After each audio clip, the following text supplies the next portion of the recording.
for the opportunity to connect this evening, or for those who are perhaps far off, could be morning or afternoon, at whatever place you are. Good morning, good afternoon, good evening. I hope you are doing well. So I will run through a couple of slides so that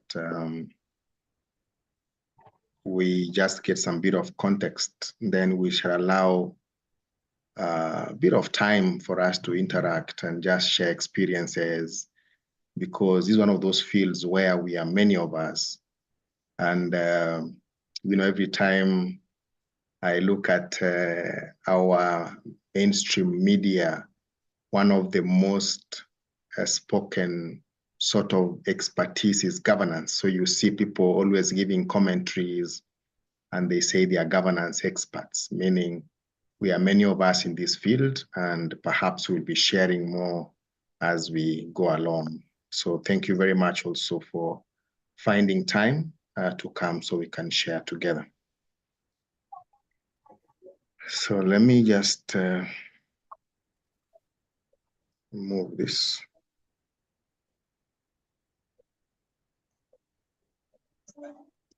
So perhaps you can type in the chat box when you saw the poster talking about governance, speaking about people, processes, and policies, what came to mind, or what did you expect, or what do you want as part of the outcome? If you can just type a few things, that would be very appreciative. Anything you want us to speak about, or something you expected, or something came to mind as we were discussing, as you looked at the poster?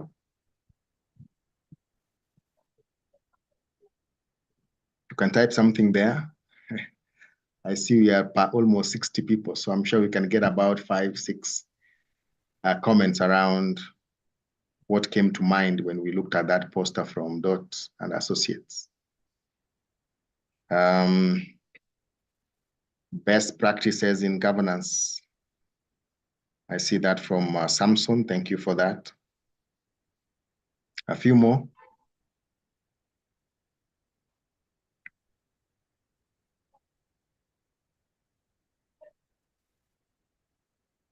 I see deep dive into governance principles from Eliasa. The role of people as an influence of governance from Langat. Governance structure and tech from Paul Njuguna. If I get about 5, I'll be happy. We have CPA Collins talking about presentation of the slides. So I leave that for Dot. A role of the board committees from Samson. Perhaps one more. Good governance talk principles from Patricia Maingi, joining from Nairobi. A benchmark for best practices, that is Rosalind. Key principles of governance, Peterson. Then we have a common cause of collapse from Langat.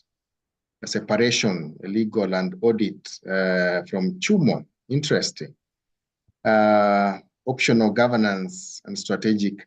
Is there operational governance and strategic governance?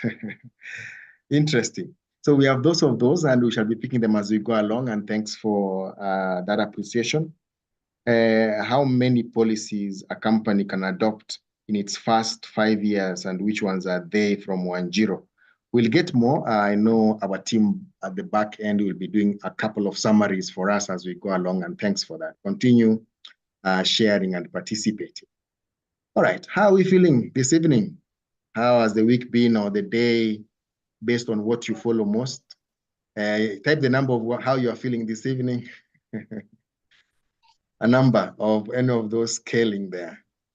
Can we hear a number? We want to see how people are feeling so we can see their mood and see how deep dive we can go, or how softly we can talk about this topic. How are we feeling this evening? Let me see. Implementation of governance structure from, okay, 3 and 8. Okay, you can see 3 there. Someone feeling different. We have 8. We have 4. Someone has to cover themselves. And then 9, there's someone who is feeling very jumpy and happy. because tomorrow is Friday. He's saying 9, despite the heavy hailstorms, wherever they are. Number 8, someone is saying what? Okay.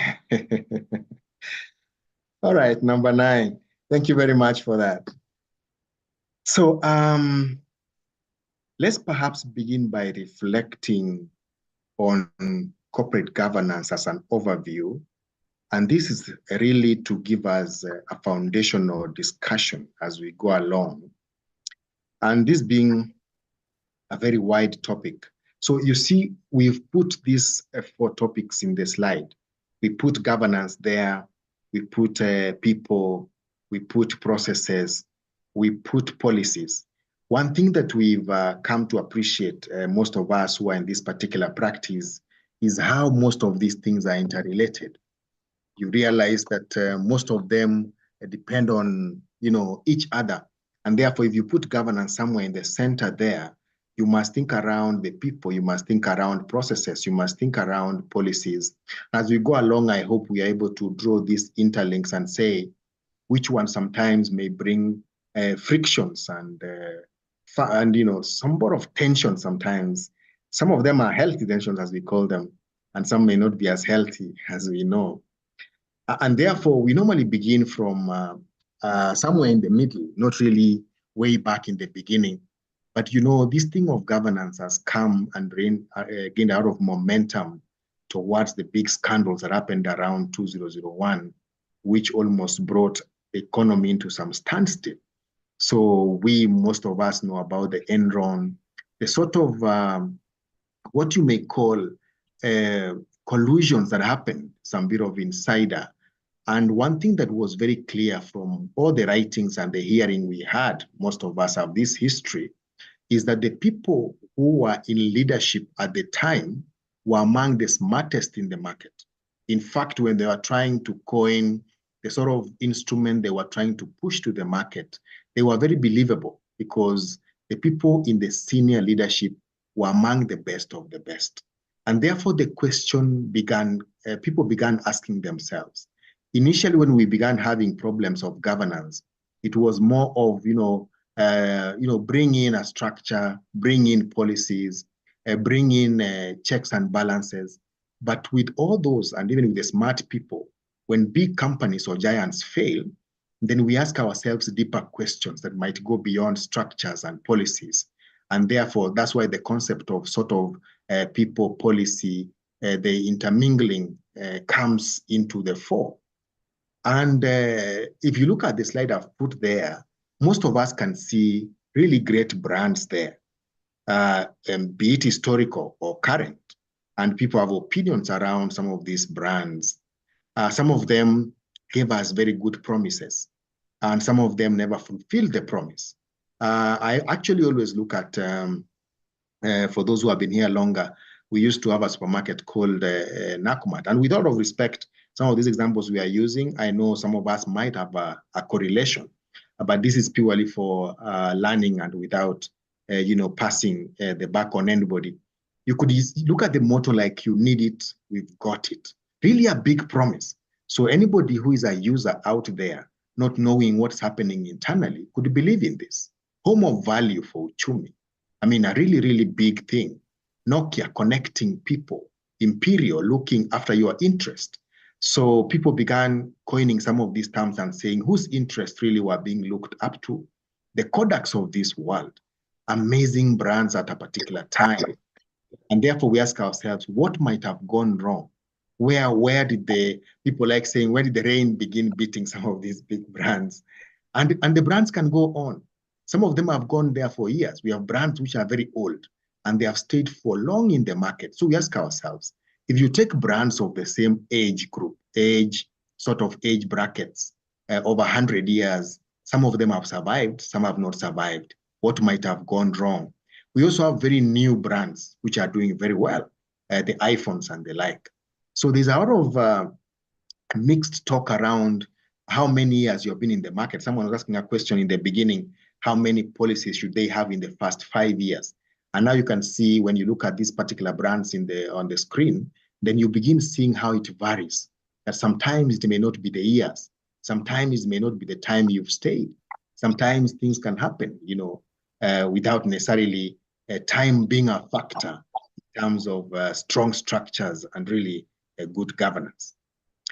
And so as we go on, maybe we get another reflection. Since all of us work somewhere and perhaps we've experienced governance, if you think about your current state of governance, where is it right now? If you use the road signs to tell us where your governance is at the moment, where would you place it?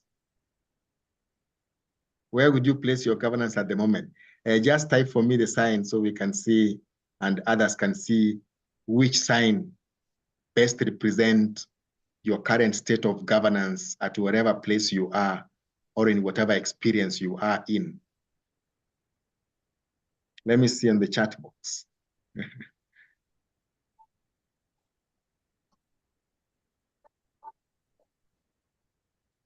Can we see where our governance is at based on road under construction? That's from Samson. Then from Ogara says narrow road. So their governance is somewhere in the narrow road there. Interesting. Let me hear more comments.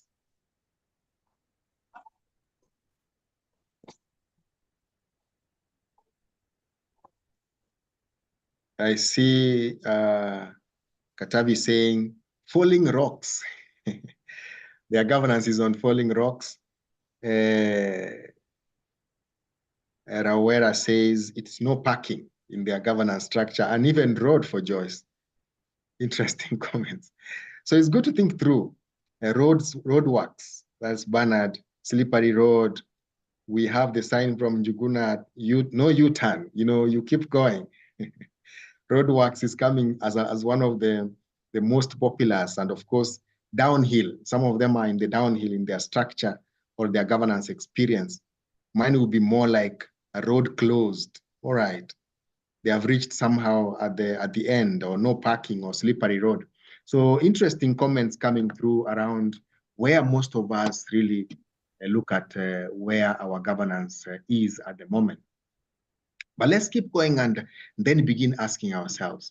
So at the end of the day, what we are also noticing in the market is that with these things that we are used to, with the governance sort of dynamics and the world we are in, there's a lot of change in terms of the role of the board. If those who have been following governance for many, many years, from the Cadbury report all the way, you realize that actually the role of the board is evolving. And therefore, the purpose, people are talking about things like sustainability. People are talking about shaping the culture from the board level. People are talking about safeguarding reputation. And these things are actually finding their way in the agenda of the board discussions. And those are things we are experiencing day in, day out. Recently, we were carrying some bit of work for a board. We know about board evaluation. And when you were having discussions, what we call the opening meetings with the chair of governance and remuneration, one of the questions we were being asked was, what new are you bringing? What new measures are you putting for us in the board beyond our usual old, filling those boxes of 1 to 5? And it's interesting because the board are realizing that their role is evolving to a level where people are becoming very careful around not just a fiduciary role where you come in, reputation is coming in, culture is coming in, sustainability is coming in, and of course, most importantly, the purpose. So for this, and also remember, someone asked around the benchmarking. The benchmarking, where are we as a country also, is important for us. We have been following how governance has evolved in Kenya. And the best example we have used is CMA. CMA produces reports on an annual basis on what they call the state of corporate governance for issuers of security. This was last year's report. And you can see from what we are seeing on the graph, because I know most of us also appreciate numbers being perhaps from a financial background, is that from 2017 consistently, the level of governance has really gone up. And you can see that now where we are in terms of the current state, we are in what we call leadership rating, according to the rating of CMA. And that rating is the highest rating in terms of the governance.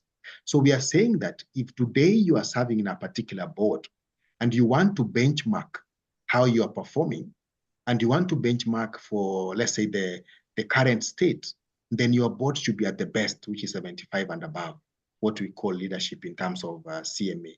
And that's a very important thing to think through. So every time you're reviewing yourself or evaluating your processes and you find they are lower than the leadership, then you are saying you are below the benchmark. And those are critical things to think through. And that way, if you look at the scaling and the way it is growing, we are likely to experience better growth. So perhaps 2024 report might give us another 80 plus. So you can imagine where it is going. What does that mean? It means that also if I'm a CEO of an institution and I'm being measured against with my board, I'll be told if the market is giving an average of this, why are you giving less? Why are you giving less? Those are the questions that people are talking about. Those are the discussions in boardrooms that people are bringing to the fore, and they are saying, let us always be above the standard. We cannot be the usual, the normal, and purport that the market is not doing very well. You can see from statistics, the market has reached its maturity, the highest level of maturity that we are actually at the leadership level. And you can see how it has shifted. When we began off in 2017, only 4% of companies were at leadership group. You can see that 4% there, what I'm trying to say. Right now, 63% of the companies have actually achieved the rating of leadership. So basically, we are saying we sort of have no excuse to purport to be somewhere below. So if we want to become really in the best practices, then we have to strive to be at the level of leadership. And we are seeing this trend going through and through, even in the board evolution, what we call board evolutions or board stages, from foundational to strategic. That is where boards are moving towards. Boards are discussing things like teamwork. People are challenging one another. Boardrooms are discussing trust. Boardrooms are discussing value-based sort of discussions, not just basic questions that we ask in our usual way, looking at papers and just saying, give us more data. People are talking about softer skills.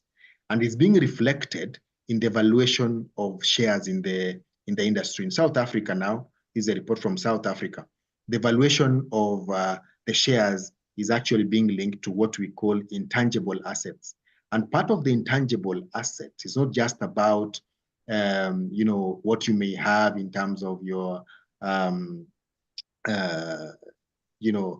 licenses or no, they're actually talking about leadership as well as part of the intangibles. And the shifting is that 80% of people are now measuring intangibles more than tangible assets. And that's important for us also who do some bit of numbers. We just appreciate and say, how can we also shift towards the intangibles? And what could be the value of our board?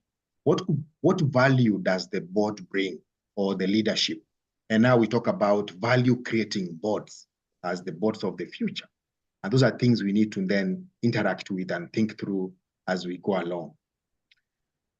So, so if you think about what we are talking about, the 3 P's of governance: people, process, and policies, the big question tonight is there such a thing as a sweet spot? Are these 3 coming together? Can they give us such a thing or such an imagination of a sweet spot somewhere in the middle? So we'll try and prosecute this and see if we can respond to whether there's a sweet spot within the structures we have in terms of governance, okay? So we are saying that in our discussion today, the sweet spot, if we have to achieve the sweet spot, we have to have what we call effective governance. Effective governance will come with 5 key pillars: unity of purpose, best practices, defined roles, collegiality in governance organs, and culture. So we'll try and work through this quickly, then hopefully we will reach somewhere as we go along.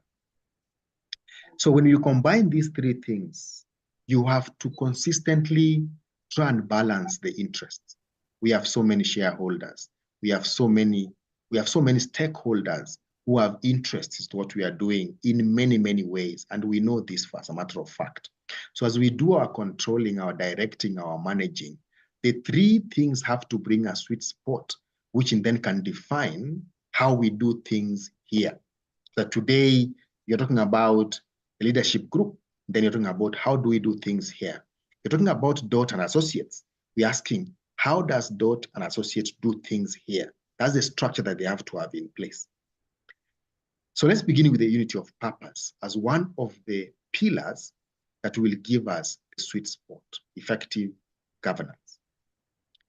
This is very interesting because unity of purpose is not just about finding your mission, vision, and strategy.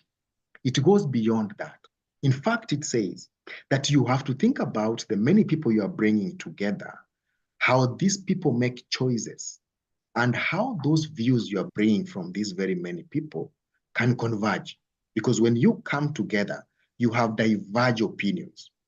You have to be able to convert these views into one area of focus. And that area cannot be just about the mission and vision. It has to be the purpose of the organization. What is the purpose today of your organization? What is the purpose? And the purpose is beyond vision. We've seen people bring in even slogans to try and coin a purpose. We've had things like what? What have we had? Changing lives or transforming lives. We've had things like here for you, things that are not necessarily talking about to be number one or to be the leader, things that talk about putting the world in your hands. Inspirational sort of purpose is what we call unity of purpose. And is a big pillar in trying to give us a sweet spot when it comes to bringing the three P's together. We've had things like test the feeling. When you hear of test the feeling, what do we think about? But just talking about perhaps, a brand growing together, celebrating life every day, everywhere, as part of the slogans that we hear. Can I hear part of the purpose, unity of purpose statements we've had in our interaction? Can we hear a few of them? Let me just see a few of them from our audience here, people who are listening in.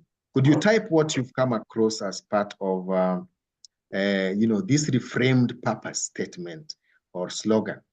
I see we are, towards 100, so I'm sure we can get a few of them quickly. If we get 5 quick comments, that would be great. So starting now, can you hear a few of those really purpose statements that touch you? They don't talk about the product, but the way they coin them, they really unite you to the brand. Can we hear some of this? Let me see people typing in a few of them. Empowering Kenyans, one family at a time. That is from Samson. Thank you. Driving you into your future. That's from Andrew. Amazing. And we have your listening partner. Amazing. Daisy. Right. Can we hear more? And those are things that are people coin, that they connect you with you all the way. That's from Annie Mugambi. You feel connected. And I challenge you today to go back to your organization. Ask yourself, do we have a purpose that connects us to our clients? That connects us to our clients. We have this slogan we use for my organization called Leadership Journeys. Interesting slogan. Connecting devolved units, collaboration, all you can imagine, right? We are you. Interesting.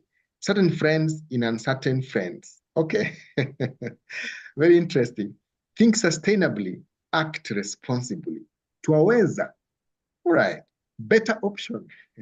You see, you can actually imagine how these things connect with you. So when we are reframing our own strategy, which is 100 pages, ask yourself, in one line, what are we saying? That is what we call unity of purpose. Let's enjoy this clip of unity of purpose to at least make us relax a bit, and then we shall get back. Keep typing as we listen to this. Well,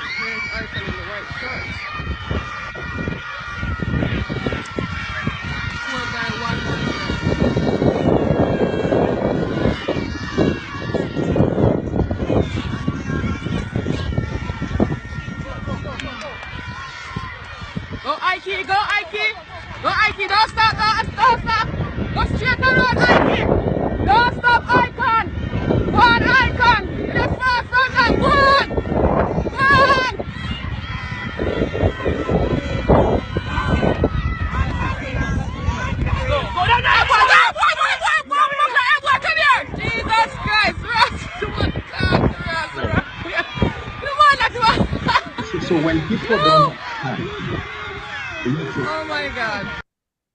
it can be disastrous.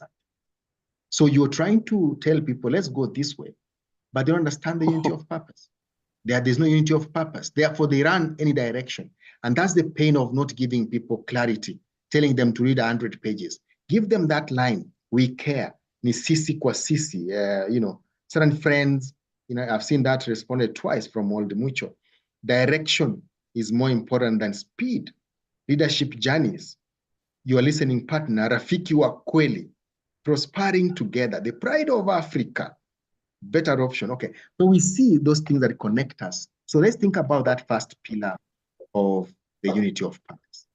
The second pillar that also will help us in getting the sweet spot of connecting these three very critical components of governance is best practices. This one is a simpler one because we actually know that it's about systems. We have laws, regulations, we have codes, we have the board, we have code of ethics, we have procedures. These are the easier ones because they are there. They are written. We know them. Let me just have a sip of water and then we can proceed. Things like Cadbury, we know Sarbanes-Oxley, we know OECD, we know the UK, we know King 4, we know CMA, and we have so many codes locally here as Kenya. We have codes talking about prudential guidelines from CBK, we have Mwongozo, we have IRA code, we have RBA has their own code. We have just so many codes in this country. So there's no shortage of codes. That's one thing you actually know. Though the common themes in these codes are things like ethical leadership, which sometimes can be very elusive, the issue around caring for society, sustainable development, stakeholder inclusivity, and of course, most importantly, how do we bring in integrated thinking and reporting, which is a very key component. Just to mention that King 4, which is one of those that encompasses very well the issue around best practices, it talks about that if we are able to put in 4 key structures within ourselves or policy, if you are able to have proper strategy, have proper policies, have an oversight, and be accountable or put accountability mechanism within your structures, you're likely to achieve very, very many great outcomes. One is ethical culture. One is good governance, is effective control, and most importantly, is legitimacy. Legitimacy is one of those very interesting things. So when we hear people talking about the likes of ESG, being careful here and the other, most of the time is to look for legitimacy. We have seen people who have been licensed. You have all the licenses, but they are being chased away from where they are doing business because people don't feel they are doing the right thing, or there's no legitimacy within the locality we work in. So very important things to think through as we go along. So practices are not very difficult. We know how the future looks like: transformation or digital transformation, impact measurement, sustainability, collaboration. How do we localize whatever we take from elsewhere to ourselves? How do we do in equity, inclusion, agility, resilience, advocacy, cybersecurity, innovation? Very, very interesting things that are sort of supporting the board landscape and what is trending. We have things also that are challenging, especially the complexity that we work in. We've heard of things like disruption, digital disruptions. We've heard of things like changing demographics. So we are talking about, we are serving a particular market, we are serving a particular area, and we are focusing so much on it. Until recently, we had a disruption of demographics. In fact, we now talk comfortably about Gen Zs. We now talk about alphas. When Gen Zs were going on strike, in my house, I have both. I have a Gen Z and an alpha, and they're having a very good discussion around what the future looks like. So I was thinking around how we craft our whole governance structure, and actually how some of these demographics don't necessarily worry about what is written and the process and the procedures. They worry about outcome. And that sort of struck me, and I told myself, are we becoming too much in terms of developing these and procedures and writing down manuals? Yet the people we are making them for, those are the future demographic people, they're about outcome. They're about results. They don't care about time. They're telling you, give me the work, I shall produce the work, and let's keep going. Forget about 8 to 5, forget about so many things that we have been using as structural sort of way of guiding the human behavior. Those are the kind of things we are looking at.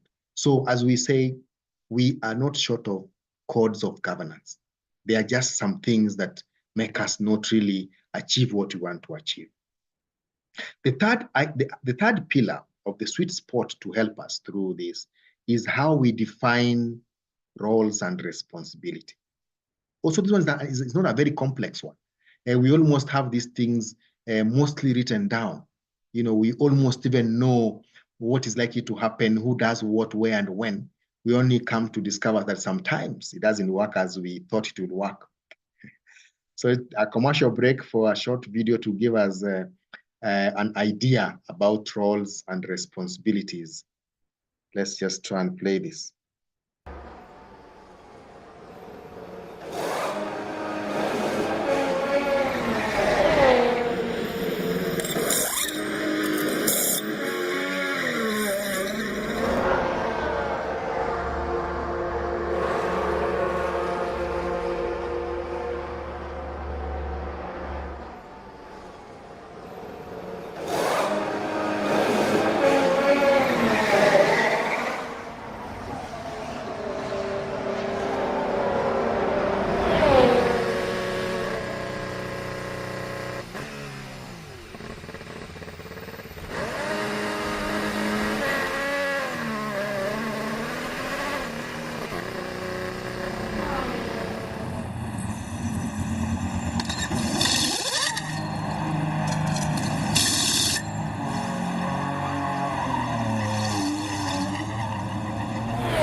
All right.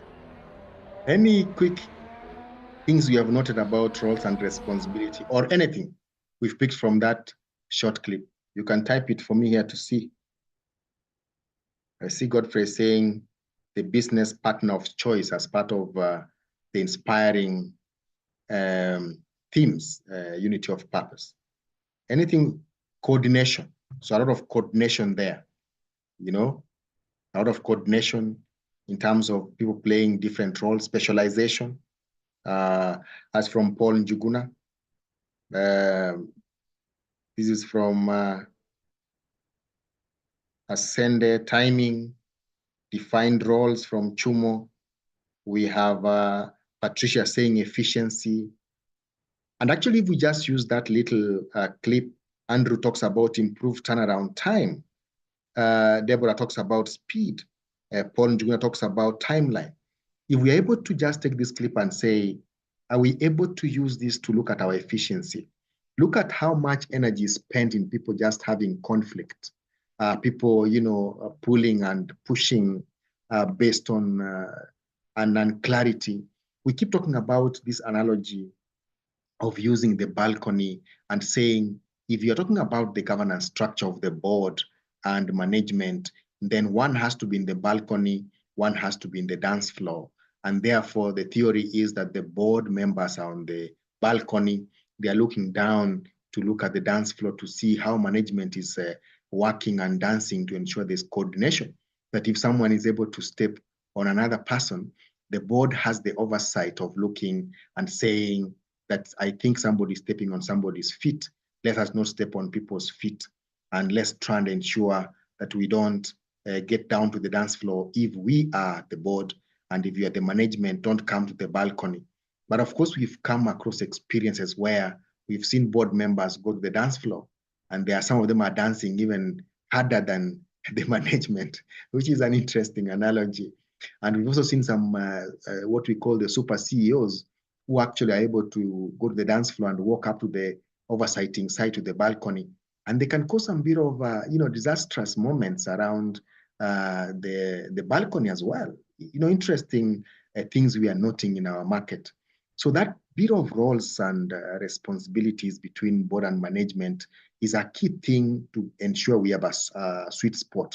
If you take the terms that have been used here and we try and use them for this relationship, things like effectiveness, timeliness, focus, teamwork, speed, efficiency, defined roles and timing, you reduce the time we spent on conflicts around the board and the management. And that will obviously take us quickly to the sweet spot that we have been looking for when balancing these three, so that that pushing and pulling doesn't happen, whereby the board is perhaps uncomfortable with the management is uncomfortable with the board, and that interaction sometimes can be a bit painful.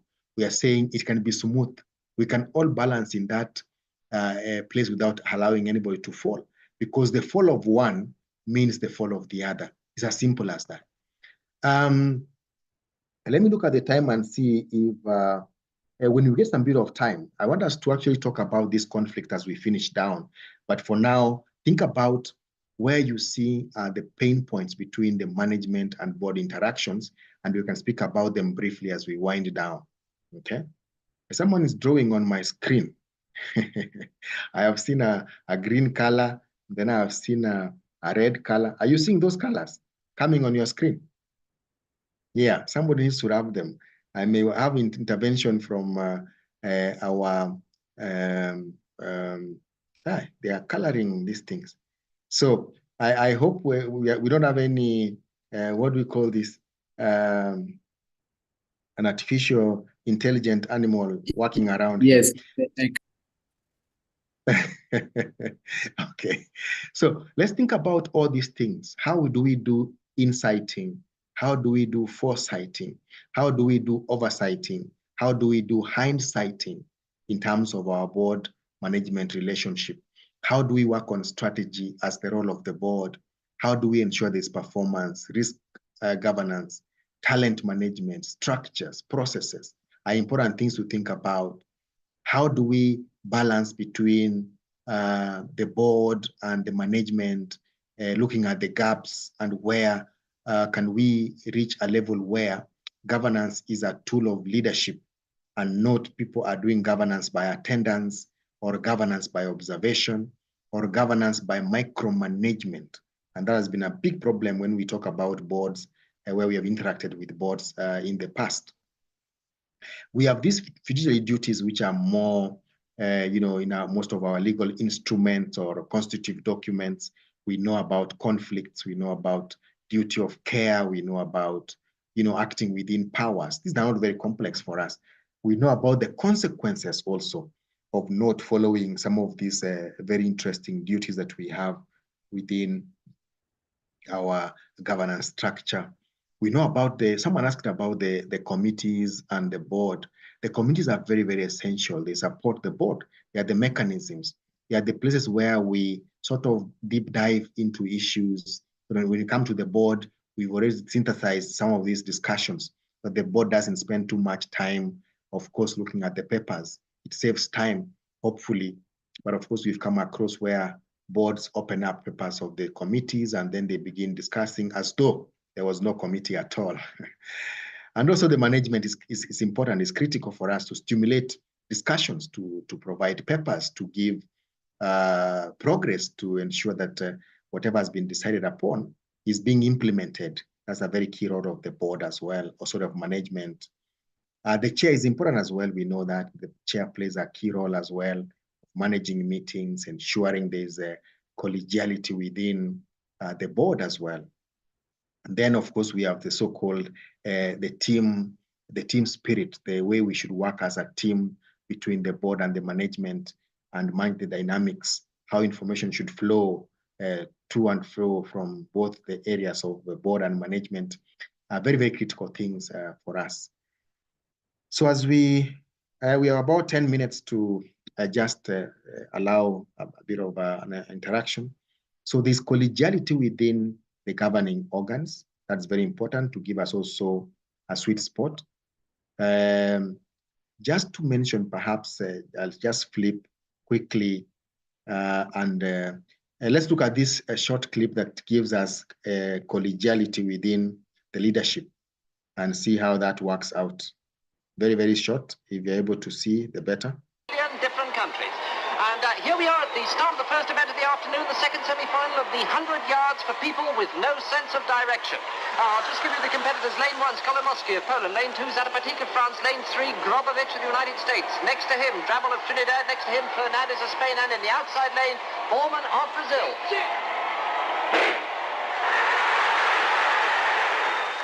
That was... I hope no one has this kind of a race where you set out to do something and everybody goes their direction. That's like a lack of collegiality within different the structures.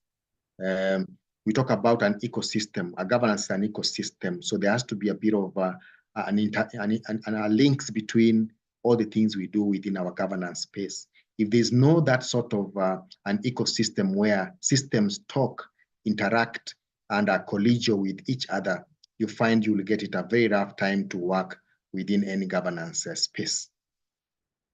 So we will not perhaps go through very many of those, but just to say one thing, that at a board level or at a leadership level, one of the biggest things we must think through is what we call crucial conversations. In our boardrooms, we hold crucial conversations. At home, we hold crucial conversations. Wherever we are, we hold crucial conversations. These crucial conversations are important to manage because there are always emotions, there are always different opinions, and there are always high stakes. So we always encourage that as we hold these very crucial conversations, one thing we must think about is how do we create safety within our discussions? How do we give our contributions, allow other people to give their contribution, and feel safe in that particular contribution? If people don't feel safe, they resolve into silence or violence. And these are model. There's a book called Crucial Conversation, which I want to invite you to go through, which gives you more clarity around this particular model. It can help you in any conversation, be it at home, be it in the boardroom, be it in your leadership area, or when you are faced with very difficult situations. Think of how safe is your boardroom? How safe is your team meetings? How safe is your home, actually? Do we have people going into silence or violence?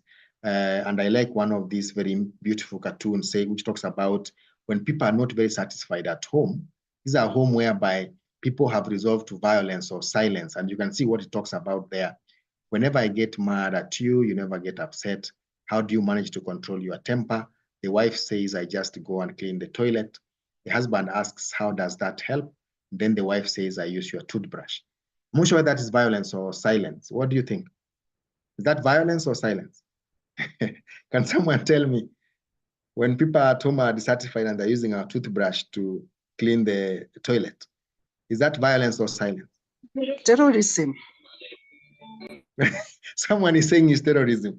It's not about silence, even violence. But anyway, the final thing around the sweet spot is how we get into the culture, how we shape the culture. And we say sometimes culture is what you may call the elephant in the room. Very difficult to define, very difficult to harmonize, very difficult to sometimes have everybody have a meeting of mind. So let's ask ourselves, are we able to define a boardroom culture? Do our companies have a culture?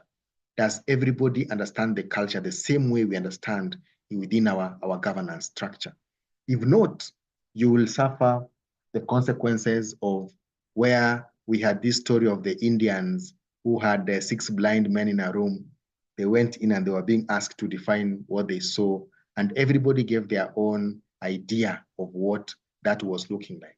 So let's try and ensure we have this culture. And since most of us come from an African thinking, we have this culture that is actually becoming popular. It's called relational thinking, sort of an Ubuntu culture, that we care for one another. I am because you are, and therefore we can work together, right? Very, very interesting point to think about. Just a moment.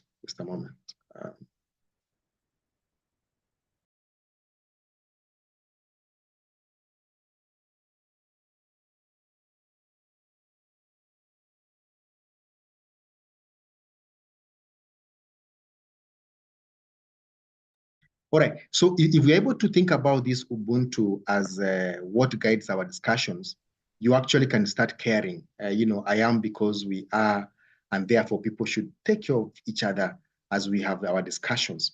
Relational thinking is also a very good theory. I want to invite you to think through, whereby we talk about if you break relationships, you break a culture, and then your strategy is eaten for breakfast. So when you talk about culture eats something for breakfast, it's because we have that kind of a wrong relationship. People feel hurt, people feel uncomfortable, and therefore we need to think about what kind of culture do we want to cultivate within our boardrooms, within wherever we work. Do we want a cozy board, for example, as a culture? Do we want an us versus them, where people canvass ideas before the board meeting or before the management meeting? By the time you come there, you can clearly see that people are divided and they had a discussion before a discussion. Do we have a semi-detached kind of a culture within a board? Or do we have a truly engaged board as a culture we want to cultivate within our institutions and also even within the management to ensure that people indeed have a culture where they are fully engaged? Very interesting things to think about. And then finally, we have to also avoid biases within our boardroom. We have, there is a very interesting article by PwC that talks about a culture, boardroom culture. It talks about biases that we experience within the boardroom or even within the management, what we call the authority bias. Authority bias is where we have people who come to discussions, to a discussion room, and before you notice, they're throwing in big words. So you're having a discussion, someone tells you, you know, as a lawyer, I think about this. As an accountant, I think about this. The moment you qualify something before you say, you're actually trying to put a bias called authority. You're exerting authority. We've had people talk about interesting statement where for those who work in a slightly like state corporation, you find this sometimes can play out even silently because people represent a particular stakeholder. Therefore, when they come in, they sort of come with authority and it becomes sometimes difficult to manage that dynamic. There's groupthink, which we are used to and we have seen, where if someone says something and we respect them, we somehow follow, or people who are seen to be respectable, the status quo, where people don't want to move from where they are used to their comfort zone. We're also using to confirmation bias, where people top up. You know, you have a top up of discussions. So let me not speak perhaps too much. A good reflection, if you want to build a world-class board for yourself, understand dynamics, let us continuously improve our board effectiveness. And that is done through many things. Someone has asked about the tools we use. Perhaps you do board evaluations, perhaps you do governance audits, perhaps you do legal audits. But remember, someone asked in the beginning, is there a difference between governance audit and a legal audit? Of course, they are different. They deal with different things. They focus on different items. In fact, there's a different training for both of them. And there's even different qualifications for most of these. So there's a whole difference around those sort of audits. Then think about the roles, think about the cultures, think about a balanced scorecard. We are now moving towards where boards are now creating a balanced scorecard, not just management. In fact, we've worked with a couple of organizations this year to try and make them have a balanced scorecard within the boardroom, not just within management, and is bringing a lot of results. The future is really different. The roles are changing and people are looking at really big things in terms of this particular space of governance. So let me pause there and perhaps ask for a couple of interactions. So just a summary that we must think about the sweet spot when it comes to people, processes, and policies. And we have these 5 pillars, which we could tap into as we go along: the pillar of unity of purpose, best practices, defined roles and responsibilities, collegiality in the governance organs, and then finally, we top up with a culture. That might actually give you a sweet spot, and perhaps we might reach a level where our structures, we don't have to worry so much about what is written, but we have the best interest at heart, we have unity of purpose, and we are able to then create an environment where we thrive without too much worrying about too much of structures and systems, as it were. May I pause there and then ask for any interventions so that we are able to conclude this session? Yes, so thank you, Senior. Thank you, Senior Barry. We are getting the top cream. And we are privileged in this forum that personally I've taken my piece. The session was loaded. Thank you, sir. But now we are moving on to the Q&A session. Please type on the chat, ask questions so that Senior Barre can pick the questions. Yes, thank you. I can see 2 questions, and we can take this straight head on. So the first question reads that this is from Paul Juguna. Please elaborate on the foresight, insight on governance. That is one from Juguna, and then I can read the next question so that you can, Senior Barre, you can take the 2 questions. The next question is, would we say we have any defined scope in governance? Yes, thank you. Welcome, sir. You can take the 2 questions. All right. So every time we think about any governance discussion, many things come to fore. So we normally say, really the issue around foresight is saying, how much time do we spend discussing matters of foresight? So if today I was speaking to a board, I will ask them, if you look at your board agenda, for example, how many items are focusing into the future?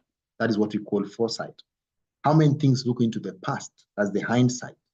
How many things look into oversight, so that you are able, and how many things are looking into the insight, the current. So there's a whole stream around the board agenda being framed around ensuring there's a bit of the past we have to discuss, there's the present, there's the future. The bigger discussion is how much time are we spending on most of these things? Time is the most important. If you're a board and you're spending all your time on the hindsight, past history, and legacy issues, then perhaps you are doing injustice. We have to balance all these things within a governance framework.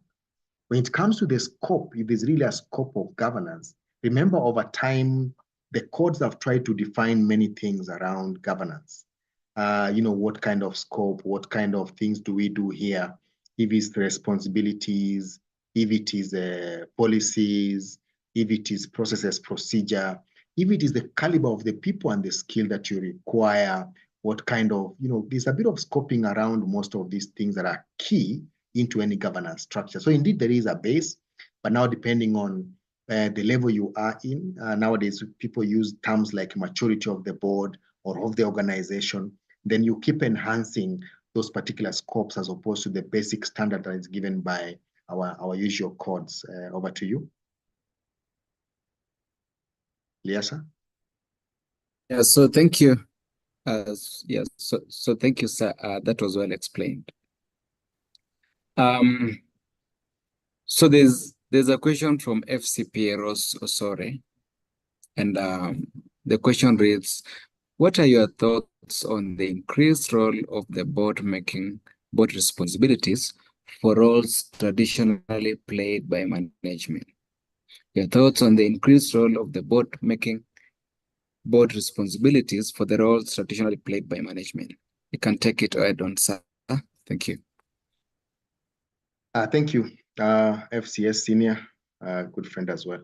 So the idea around, actually my thoughts around that, we are really seeing a lot of roles sort of coming to the board.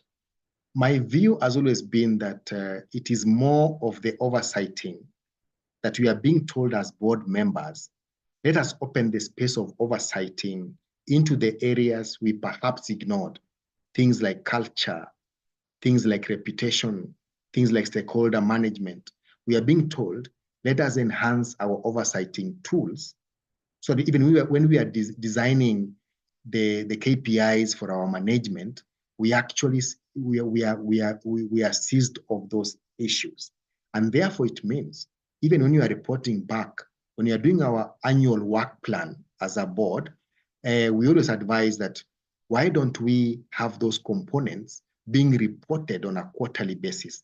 be it through the management comments or through a committee. So we actually, is more of how can we ensure we don't get into the dance floor still, but be able to oversight these items that we could have initially bypassed. I mean, rarely could we think about reputation and perhaps stakeholder, perhaps CSI and all these kind of things. That's my view. Over to you, Elias.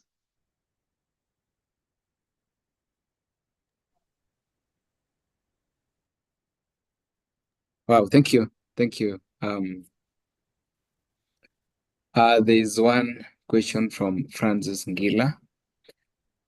Thank you, CPA, for the question. What would be the way forward for a culture where board is comprised by the senior management and they can't listen to the finance department? That's a good one. So maybe you can take. So we are talking about, so the board is composed of senior management and they can't listen to across, one another. So I think the issue around culture for me is that we've spoken about the sort of things we meet within a particular culture. It is really for us to begin seeing what value each player within the ecosystem plays, so that if historically a particular department perhaps has been perceived in a different way, we can actually refresh, we can renew, and begin saying, how best can we present our case? What value do these people require from us? So we are able to present that value to them. Remember, sometimes is that we take value and that value is not being perceived to be value. So the moment we define that unity of purpose and begin saying what we are doing, we are creating towards the unity of purpose, then people perhaps may begin seeing our value. So it doesn't become the issue around the conflict. We don't become people who go for the player, but we go for the ball. And for me, I've always said the ball is that unity of purpose. And everything we define, we say, look at my value because it builds towards that particular purpose. Eliasa? Yeah, so thank you, sir. I know there was one question that we talked about. That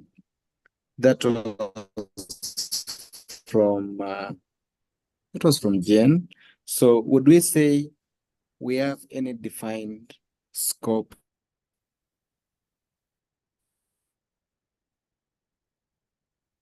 Yeah, I spoke about the scope and said, we have tools which have defined a couple of maybe I missed items. it.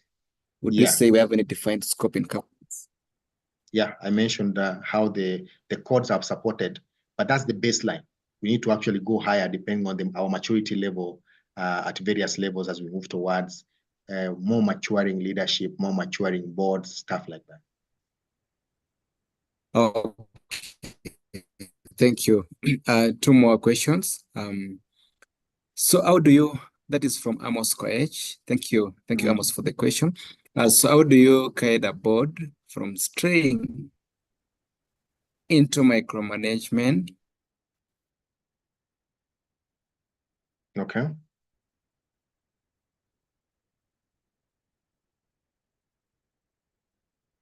So the issue around board management relations becomes critical, and some of these things may take a bit of yeah, you can answer that. Check that. Sorry, did I lose something? Did I miss something? Yeah, so take the first question that I read. That how do you guide a board from straying in micromanagement of the CEO and the executive roles?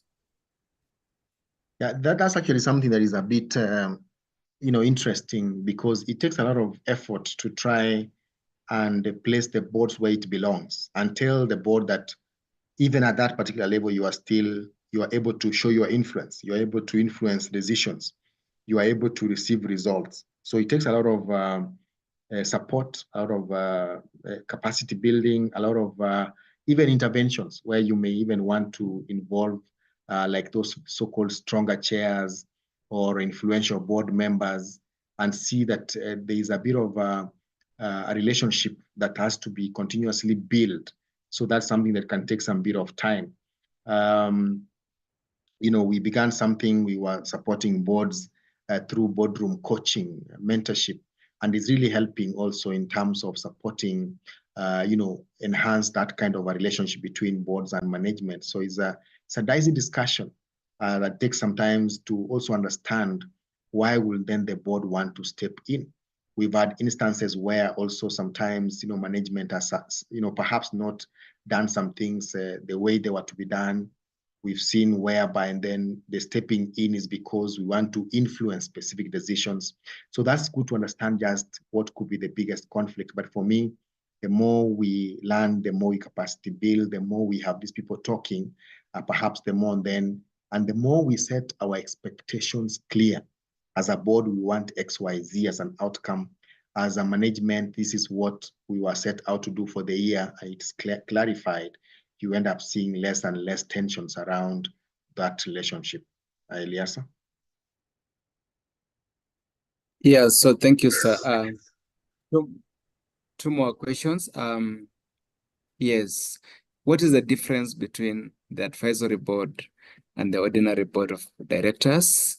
And the next one, in the recent past, there have been more support for management skills, and this is slowly being overtaken by the need for leadership skills. What could be contributing to this switch? Yes, welcome, my senior. All right. Remember, the advisory boards are boards formed for a specific purpose, and they are very technical boards. So you find when you are transitioning in a particular area, you may want some bit of support within a mechanism. And therefore, if you think about ordinary boards will have very balanced skill mix. If you talk about the board skill matrices, but when you talk about an advisory, they tend to have very strict, very, very technical skills, and sometimes they are meant for a particular purpose. They are meant for advisory, and from a legal perspective also, their advice does not necessarily have to be taken, as opposed to the board. So even within the legal system or the legal framework, advisory boards have a different fiduciary responsibility. When you think about them vis-a-vis the normal board, they are very technical in nature. Their term is limited to a specific assignment and those kind of things. So they are quite different from our usual boards, which have a term of perhaps 3 years, renewable in a particular way. Advisories can be even 6 months, and they have been dropped. When it comes to management and us moving away from the technical skills, is for an obvious reason that the future of the world is moving into soft skills, into people. People have realized, even with the best of the systems, even the best of processes and the best of procedures, you cannot succeed without the right people. And therefore, we don't no longer deal with machines whereby people dictate you have to go there and put your thumb and come in, work 8 hours. That culture is moving.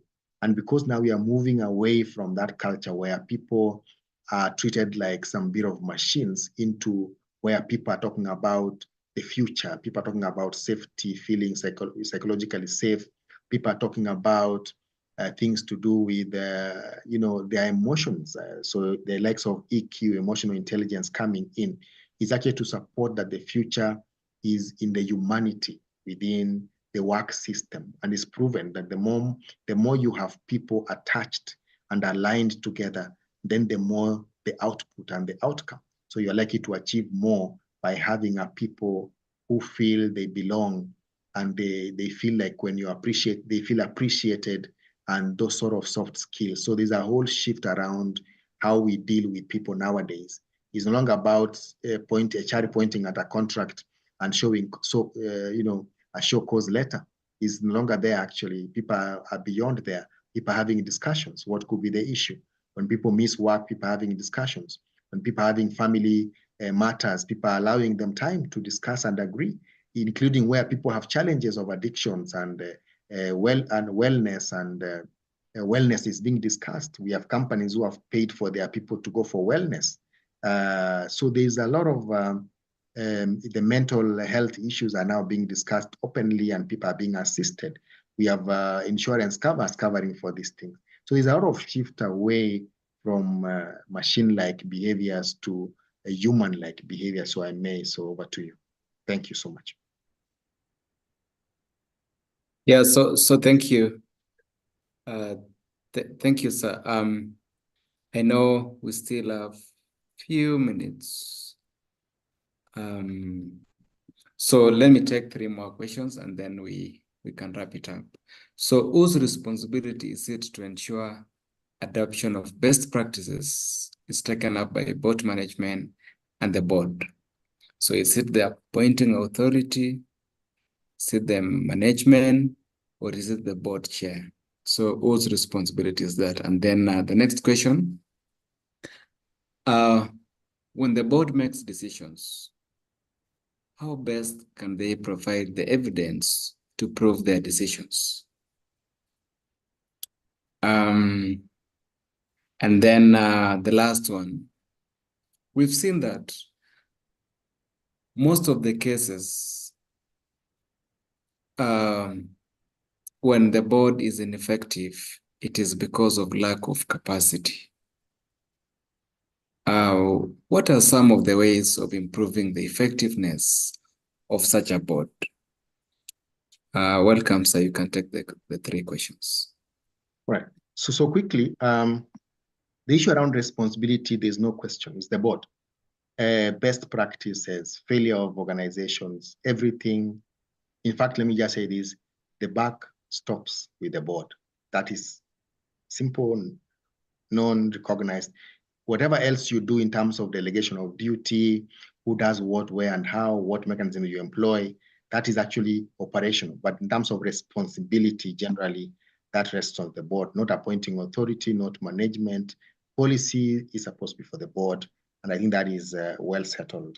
The issue around the evidence of the board, once a board makes a decision, remember, the legal way and that boards make decisions is through board meetings. Those board meetings will have minutes. Those minutes will be recorded. And then there'll be resolutions that will be coming from those particular minutes. So once you make a decision, you have perhaps the company secretary who is able to craft the resolutions which are signed off, then you're able to implement those decisions. Or the minutes themselves can be evidence enough. We've seen most of the court cases around boards and resolutions. We've seen minutes being produced as the evidence of the resolutions or how people are reaching decisions. That's why it is done, and that is also settled. In terms of the capacity of the boardroom, we know that most of the best practices, boards are allowed a lot of leeway to create capacity within themselves. So in the event that there is a need for a particular capability, that can be done within the board building. If the board instruments or the charter allows co-option, that's another option whereby you co-opt a particular skill, where you have your instruments whereby the appointing authority are already predetermined and you get what you get within the particular board. It means that then you are likely to either create capacity elsewhere through what someone was asking, either advisory bodies or through the management or through co-option, if there's an option like that within the constitutive document. So there are many, many ways you can actually cover those gaps, including where you seek advisories from experts, which is part of what's allowed within the boardroom. Elias. Yes, thank you, sir.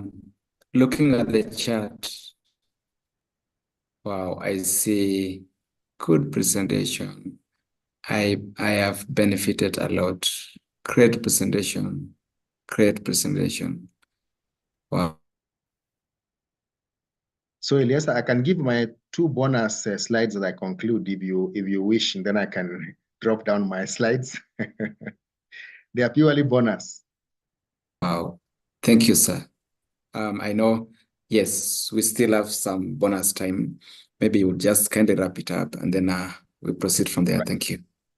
So let me conclude by saying that this is a very interesting space, and we have an opportunity to honestly transform most of these structures and transform organizations. Whenever we are appointed as board members or whichever the name we are called, councils or committee, we have really a big responsibility to ensure that we consistently unite for a common purpose. So I'll give you my final beautiful video that will close my session to encourage you, to ask you, what is the outcome of our leadership and governance spaces? How do you want to achieve this sort of mechanisms, right? We want to behave like this one.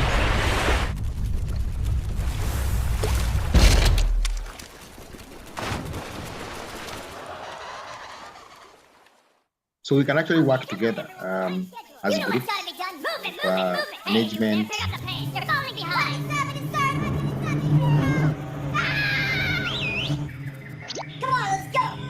Everyone pull together. We got a threat to our hands. That's part of unity of purpose. Here we go. All right.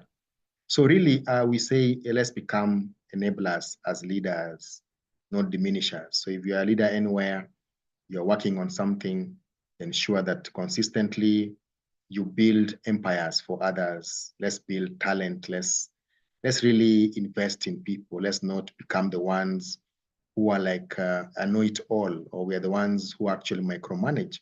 Let's allow that diversity. In fact, we say, let's try and become bridges as leaders, people in the governance space, not ditches. You know, people have to jump over you to reach end decisions. You're always creating hindrances within ourselves, within our power, as opposed to saying, how do I elevate? Let's not look for shortcuts within processes, but rather let's really look for solutions that are going to serve the bigger good, that common purpose, those things of bringing to us together, or to Wakilisha, whatever people are using as those sort of common tags. So thank you very, very much. I want to appreciate you. Those who can find me, I can get you dinner. Otherwise, thank you very much and enjoy your evening. Thank you. Over to you, and thanks to Dorte&Associates for the opportunity. Thank you, sir. I've seen part of the participants. There's one senior council member at ISPAC. I would wish to allow 1 minute. CPA Olive, welcome.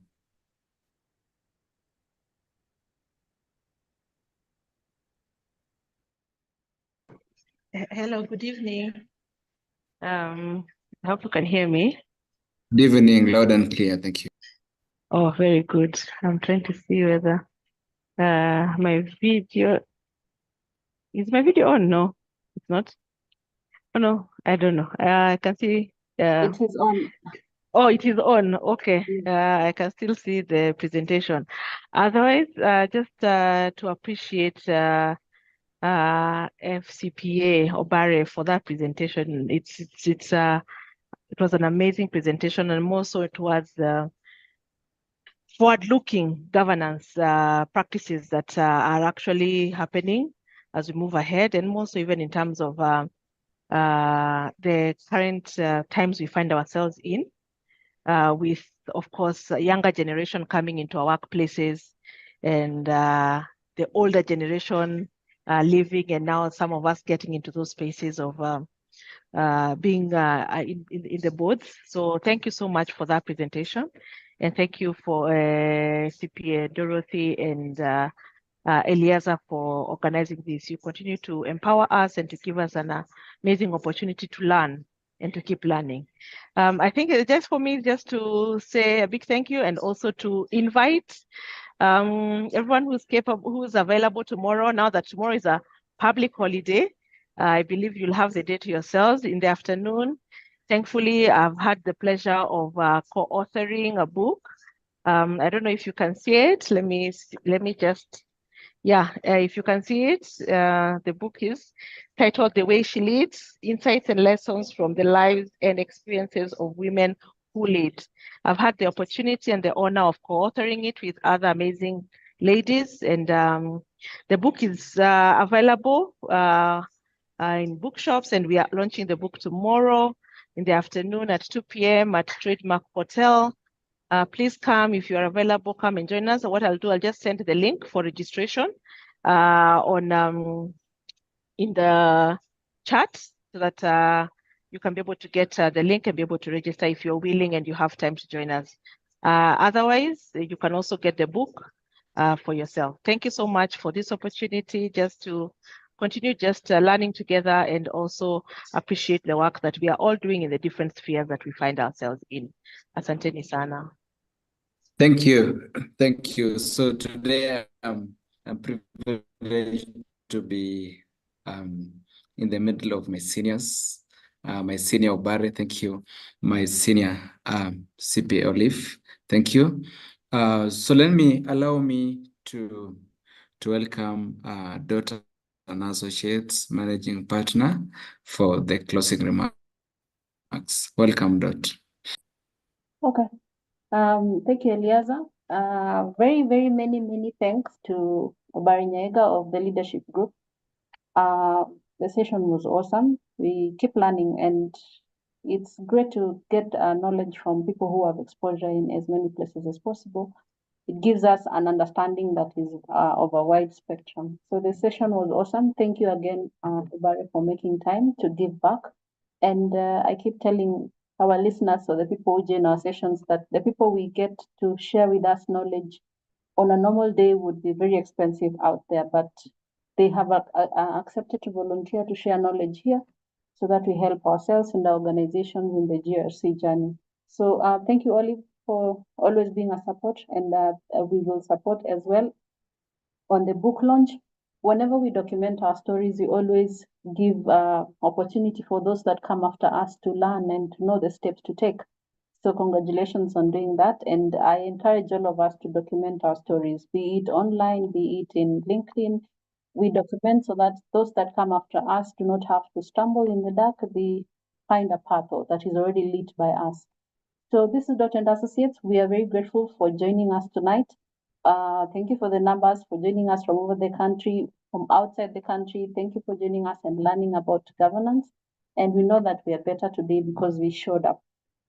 Just to remind us what we do at Dorte&Associates, we are a consultancy, a business consultancy that focuses on GRC. So we help you set up governance structures, risk management frameworks, control compliance frameworks. And if you've already established them, we help you to give you assurance that they're working as they should through outsourced internal audits. We also do business advisories on process reviews, optimization, business finance, and we also do capacity building in those three areas: governance, risk management, control compliance. So we are your to-go-to person, and we're very friendly. We relate to you and we customize our solutions to your needs. Thank you very much again for joining us this evening. We look forward to seeing you in our next session in the next last Thursday of the month. We do these sessions every last Thursday of the month. And just to remind you again, we do our coffee dates on we have done the coffee dates to be able to meet physically, and we've done 3 of them. The next one will be in Nakuru on 15th. And in the same month, we'll have one in Kisumu also on 31st of September. Yeah. So on 30th, sorry. So thank you very much for supporting us, for listening to us, for making time. And as we go to sleep, I wish you a good night. Obari has already given us his parting shot. So I think we can just pick the lessons from there and go and implement them. So we have 1 minute to the hour. We like to keep time because when you talk about governance, it's always leading by example. So we like to keep time. And from here, from us to you, we wish you a good night. See you in our next session. Thank you and good night.